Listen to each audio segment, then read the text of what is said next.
Let's go to Dar al-Balah in Gaza and join Jonathan Crickx, who is the Director of Communications at UNICEF in Palestine. And I really do appreciate you taking the time at on this important day.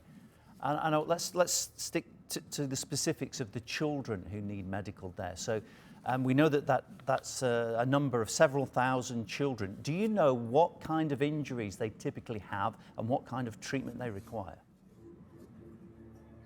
Well, the children who need medical evacuation, you can basically identify two types of cases. You have, for example, the children who have been injured by the war. And I met, unfortunately, many children who have been injured, who have been amputated. And again, I was meeting some of these children in a rehabilitation center a month ago in Dar al-Balah, and you could see some of them having complications following the amputation or the surgery or the injuries they had.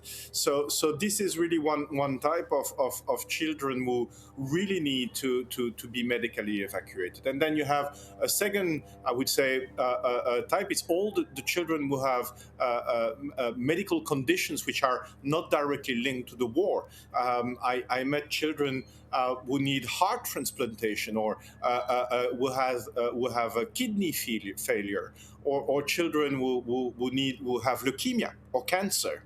And so these children also need medical evacuation because for them, the health system in the Gaza Strip, it's definitely not capable of dealing, because of the lack of equipment, because the lack of some special equipment that is needed to treat these children. So these children, and I don't have the exact figure because sometimes figures are changing a bit, but I think we're talking about more than 3,000 children who are absolutely in need of medical evacuation.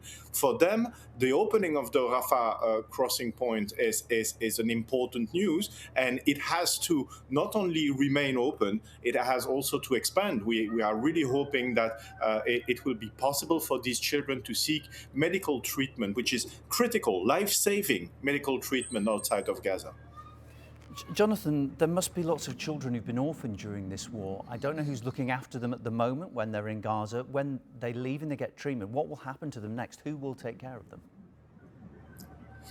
All right. So when it comes to children who are separated from their parents, either because they're dead or sometimes because they are they have been in different places in the Gaza Strip. First of all, we don't have an exact figure, but we know that they are in the thousands. That is absolutely for sure, unfortunately. These children in the Gaza Strip, from our experience, are very often taken care of by the extended family.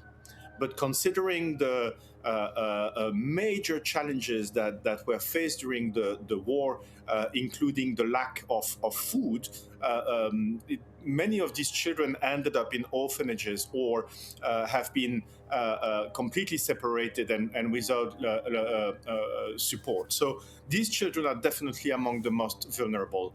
With WHO, which is really the agency, the UN agency, which is leading on the medical evacuations, we as UNICEF, we are trying to support to ensure that if children have to leave the Gaza Strip for a medical evacuation, they have a legal guardian. And so we are, for example, closely in touch with UNICEF Egypt and with the Egyptian authorities to make sure that if a child would have to leave without a legal guardian for medical treatment outside of the Gaza Strip, that child would be supported by a legal guardian. Yeah, it's an extremely complicated situation, really important care. Hopefully they're going to be getting it soon. Great to speak to you, Jonathan. Thanks for your time. Jonathan Crickx is Director of Communications at UNICEF in Palestine.